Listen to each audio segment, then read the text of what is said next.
Hello mga kasusan at welcome to my YouTube channel Susan's TV.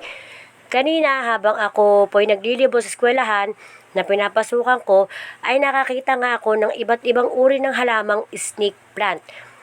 At isa nga sa uri nito ay snake plant o green-potted ollard snake plant.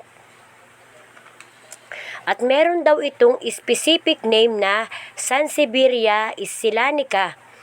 At meron din daw nito sa bansang Africa o sa Southern Asia.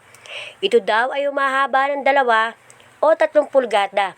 At higit sa lahat, meron itong 7 benepisyo na maaari nating makuha sa pag-aalaga nito.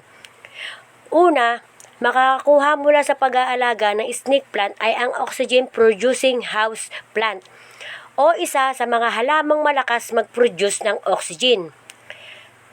Pangalawa, maganda po itong pandekorasyon sa bahay, sa loob o sa labas ng bahay o kahit pa sa loob ng kwarto, kahit pa dito sa labas ng pintuan ng room ng school.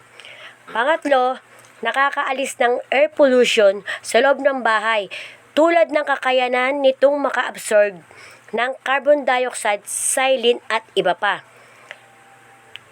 Ilan lang ito sa naa-absorb ng halamang snake plant. Pang-apat nga, maganda din po ito sa gabi. 5, epektibo din daw po ito sa mga allergies. Pang-6, pinoprotektahan din ito ang enerhiya sa loob ng bahay. Pang-7, madali din siyang alagaan. Katulad nga dito sa school na ang daming nag-aalaga nito. Ilan lamang po yan na aking nalaman tungkol sa halamang ito at madami pa po akong tutuklasin dito lang po sa Kasusan TV. Thank you for watching.